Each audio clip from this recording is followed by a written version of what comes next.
പ്രിയ സുഹൃത്തുക്കളെ, നിങ്ങളുടെ വ്യക്തി ജീവിതത്തിലോ അതല്ലെങ്കിൽ നിങ്ങളുടെ കുടുംബത്തിലോ എന്തെങ്കിലും ഒരു പ്രാധാന്യമുള്ള തീരുമാനമെടുക്കേണ്ടി വരുമ്പോൾ നിങ്ങൾ വളരെ ശ്രദ്ധയോടെ, നിങ്ങൾക്ക് അബദ്ധം പറ്റാതെ തീരുമാനമെടുക്കണമെന്ന്, അതീവ ശ്രദ്ധയോടെ തീരുമാനമെടുക്കണമെന്ന് ഞാൻ നിങ്ങളോട് അഭ്യർത്ഥിക്കുകയാണ്. ഒരു വ്യക്തിയെ പറ്റിക്കുന്നതിനോ വഞ്ചിക്കുന്നതിനോ ഇല്ലാതാക്കുന്നതിനോ ഉള്ള അവസരം എല്ലാവരും കൂടെ കൂടിച്ചേർന്ന് നടപ്പിലാക്കുന്ന ഒരു പ്രവണത ഇപ്പം കണ്ടുവരുന്നുണ്ട്. നമ്മൾ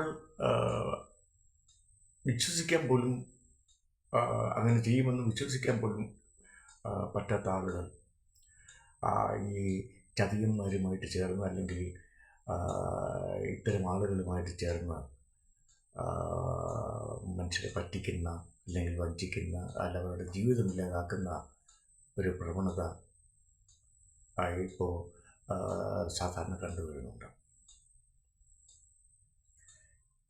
അതിനോടനുബന്ധിച്ച് മറ്റൊരു കാര്യം നിങ്ങളോട് പറയാനുള്ളത്, എന്ത് കാര്യമായാലും ശരി, എന്ത് സംഭവമായാലും ശരി, അതിന് 3 സൈഡുകളുണ്ടെന്ന് നിങ്ങൾ മനസ്സിലാക്കണം. അപ്പോൾ ഒരു വ്യക്തി അത് നരേറ്റ് ചെയ്യുമ്പോൾ, ആ സംഭവം അല്ലെങ്കിൽ ആ കാര്യം നരേറ്റ് ചെയ്യുമ്പോൾ, ആ വ്യക്തിക്ക് അതിനെക്കുറിച്ചൊരു സൈഡ് ഉണ്ടാകും. ഇനി ആ വ്യക്തി കമ്മ്യൂണിക്കേറ്റ് ചെയ്യുമ്പോൾ അതിൻ്റെ ശ്രോതാവായിട്ടുള്ള ആളുകൾക്ക് അതിനെ, ആ സംഭവത്തെ സംബന്ധിച്ച് തന്നെ മറ്റൊരു സൈഡാണ്. നിങ്ങൾ മനസ്സിലാക്കണം, സത്യം ആണ് അതിൻ്റെ 3ാമത്തെ സൈഡ്. അപ്പോൾ ഓരോ കാര്യത്തിനും അവൻ്റേതായ പൊടിപ്പും തൊങ്ങലും ഒക്കെ ചേർത്താണ് ആളുകൾ ഇത് മറ്റുള്ളവരോട് പറയുന്നത്. അതേ കാര്യത്തിൽ തന്നെ അവരുടേതായ പെർസെപ്ഷൻ ചേർത്താണ് മറ്റുള്ളവരത് കേട്ട് മനസ്സിലാക്കി അതിന് അക്കാര്യത്തെക്കുറിച്ചൊരു ഐഡിയ ഉണ്ടാക്കുന്നത്.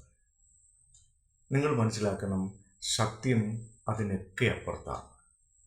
അപ്പോൾ പറയുന്ന ഒരാൾക്ക് അതിനെ സംബന്ധിച്ചൊരു സൈഡ് ഉണ്ടാവും, അത് കേൾക്കുന്ന ആൾക്ക് അതിനെ സംബന്ധിച്ചുള്ള ഒരു സൈഡ് ഉണ്ടാവും. അതേ അവസരത്തിൽ അതിൻ്റെ സത്യം 3ാമത്തെ സൈഡാണ്.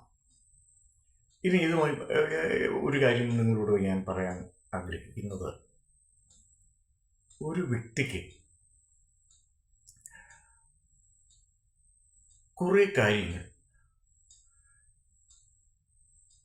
ആ വ്യക്തിക്കറിയാവുന്നതും എന്നാൽ അയാളുമായിട്ട് അടുപ്പമുള്ള, അയാളെ അറിയാവുന്ന ആളുകൾക്കും അറിയാവുന്ന പൊതുവായ ചില കാര്യങ്ങൾ ഉണ്ടാവും. അതായത് ഒരാൾക്ക് അയാളെക്കുറിച്ച് അറിയാവുന്നത് മറ്റുള്ളവർക്കറിയാവുന്ന ചില കാര്യങ്ങൾ. അപ്പോൾ അയാൾ എവിടുത്തെയാണ്, അയാൾ എങ്ങനെയാണ്, അയാളുടെ പെരുമാറ്റം, അയാളിവിടെ പഠിക്കുന്നു, അയാൾക്ക് എന്താണ് ജോലി, ഇതൊക്കെ അറിയാവുന്ന, നമ്മളോട് സഹകരിക്കുന്ന, നമ്മളെക്കുറിച്ച് അറിയാവുന്ന ആളുകൾക്ക് അറിയാവുന്നതും നമുക്കറിയാവുന്നതുമായിട്ടുള്ള ചില വിഷയങ്ങളുണ്ടാകാം. ഈ 2ാമത്തെ കാര്യം എന്ന് പറഞ്ഞാൽ, നമുക്ക് മാത്രം അറിയാവുന്ന ചില വിഷയങ്ങൾ നമുക്ക് ഉണ്ടാകും. നമ്മളത് മറ്റാരോടും പറയില്ല. നമ്മൾ ഹിഡനായി, നമ്മൾ രഹസ്യമായിട്ട് സൂക്ഷിച്ചിട്ടുള്ള, അത് നമ്മുടെ ചില പ്രവൃത്തികളാകാം, അതല്ലെങ്കിൽ നമ്മുടെ ലൈക്ക് ആൻഡ് ഡിസ്ലൈക്സ്, നമ്മുടെ ഇഷ്ടങ്ങളും ഇഷ്ടക്കേടുകളുമാകാം.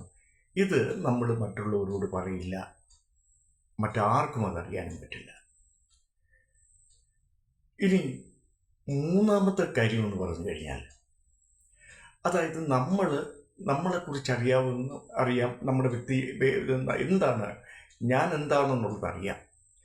പക്ഷെ നമുക്ക് നമ്മളെക്കുറിച്ച് അറിഞ്ഞുകൂടാത്ത ഒരു കാര്യമാണ് ഞാനീ പറയുന്നത്. എന്താണെന്ന് അറിയാമോ?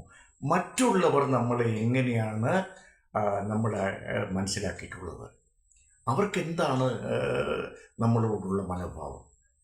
പക്ഷെ അത് മനസ്സിലാക്കാതെയാണ് നമ്മൾ ഇടപെടുന്നതും സഹകരിക്കുന്നതും വർത്താനം പറയുന്നതുമല്ല. പക്ഷെ അയാളുടെ മനോഭാവം യഥാർത്ഥത്തിൽ നമ്മളോട് എന്താണെന്നുള്ളത് നമുക്ക് അറിവില്ലാത്ത ഒരു കാര്യമാണ്. ഇനി നാലാമത്തെ കാര്യം എന്ന് പറയുന്നത്, നമുക്കും അറിഞ്ഞുകൂടാ എന്നാൽ മറ്റുള്ളവർക്കും അറിഞ്ഞുകൂടാത്ത ചില കാര്യങ്ങൾ നമ്മളിൽ ഉള്ളിലുണ്ട്. അത് എന്ന് പറയുന്നത്, അത് ഈ പുറത്തേക്ക് വരുന്നത് നമ്മുടെ ഈ ഡ്രീംസ്, സ്വപ്നത്തിലൂടെയൊക്കെയാണെന്ന് ഇത് മനഃശാസ്ത്ര വിദഗ്ധരായിട്ടുള്ള ആളുകൾ, നമ്മുടെ ഇഷ്ടങ്ങളാണ്, പക്ഷെ നമുക്ക് പ്രകടമായി നമുക്ക് അറിഞ്ഞുകൂടാത്ത നമ്മുടെ ചില ഇഷ്ടങ്ങളൊക്കെയാണ് നമ്മുടെ സ്വപ്നത്തിലൂടെയും ഒക്കെ നമ്മൾ പുറത്തേക്ക് വരുന്നതെന്ന് സൈക്കോളജിസ്റ്റുകൾ കണ്ടെത്തിയിട്ടുണ്ട്. അപ്പോൾ ഞാൻ ആദ്യം പറഞ്ഞത്, നമുക്കറിയാവുന്നതും അതേപോലെ തന്നെ മറ്റുള്ളവർക്കറിയാവുന്നതുമായ ചില വസ്തുക്കൾ നമ്മളെക്കുറിച്ചുള്ളത്. ഇനി എന്താണ് രണ്ടാമത്തേത്, നമ്മൾ ഒളിച്ചു വെച്ചിട്ടുള്ള, നമ്മൾ മറ്റാരോടും പറയാത്ത, ഹിഡനായി നമ്മൾ വെച്ചിട്ടുള്ള കുറേ കാര്യങ്ങൾ നമ്മളിലുണ്ട്. ഇനി മൂന്നാമത്തേതെന്ന് പറഞ്ഞാൽ, നമ്മൾ ബ്ലൈൻഡാണ്, നമുക്കറിയില്ല. നമ്മളോട് സംസാരിക്കുമ്പോൾ അവർ പറയുന്നതല്ല യഥാർത്ഥത്തിൽ നമ്മളെക്കുറിച്ച് അവർ മനസ്സിലാക്കി വെച്ചിട്ട് അവരുടെ മനോഭാവം. അതാണ് നമുക്കറിയാത്ത, മറ്റുള്ളവർ നമ്മളെക്കുറിച്ച് മനസ്സിലാക്കിയിട്ടുള്ള കാര്യങ്ങൾ നമുക്കറിയാത്തത്. നാലാമത്തേതാണ് ഡാർക്ക് സെൽഫ് എന്ന് പറയുന്നത്. ഈ ഡാർക്ക് സെൽഫ് എന്ന് പറഞ്ഞാൽ നമുക്ക് പറഞ്ഞുകൂടാ, മറ്റുള്ളവർക്ക് പറഞ്ഞുകൂടാ. അപ്പോൾ അത് നമ്മുടെ ഇൻസ്റ്റിങ്ക്റ്റാണ്, നമ്മുടെ ലൈക്സ് ആൻഡ് ഡിസ്ലൈക്സ് ആണ്, നമ്മുടെ ഇഷ്ടങ്ങളാണ്. ആ ഇഷ്ടങ്ങൾ നമുക്കും യഥാർത്ഥത്തിൽ ഇന്നർ മൈൻഡിലാണ് നമുക്ക് ഇത് സൂക്ഷിച്ചു വെച്ചിട്ടുള്ളത്. അത് പ്രത്യേക ചില സാഹചര്യങ്ങളിൽ അത് പുറത്തേക്ക് വരുന്നതായിട്ട് വളരെ പ്രശസ്തരായിട്ടുള്ള സൈക്കോളജിസ്റ്റുകൾ ചൂണ്ടിക്കാണിക്കുന്നുണ്ട്. അപ്പം ഞാൻ ഒന്നുകൂടെ നിങ്ങളോട് പറയാം, നിങ്ങളുടെ ജീവിതത്തിൽ പ്രാധാന്യമുള്ള കാര്യങ്ങൾ ഏറ്റെടുക്കേണ്ടി വരുമ്പോൾ മറ്റുള്ളവർ പറയുന്നത് കേട്ട് ബ്ലൈൻഡായിട്ട് വിശ്വസിച്ച് നിങ്ങൾ അത്തരം കാര്യങ്ങളിലേക്ക് ഉള്ള തീരുമാനങ്ങൾ എടുക്കരുത്. വളരെ ശ്രദ്ധിച്ച്, അത് വളരെ ആലോചിച്ച്, നിങ്ങൾക്ക് പരിപൂർണ ബോധ്യമായി അത് ശരിയാണ് എന്ന് തോന്നുന്ന അവസരത്തിൽ മാത്രമേ അത്തരം തീരുമാനങ്ങൾ എടുക്കൂ. നിങ്ങൾക്ക് ഈ വീഡിയോ ഇഷ്ടപ്പെട്ടുവെങ്കിൽ നിങ്ങൾ ലൈക്ക് ചെയ്യുക. എൻ്റെ യൂട്യൂബിൽ ഞാനിത് ഇടുന്നുണ്ട്, അത് യൂട്യൂബ് സബ്സ്ക്രൈബ് ചെയ്യുക. Thank you very much.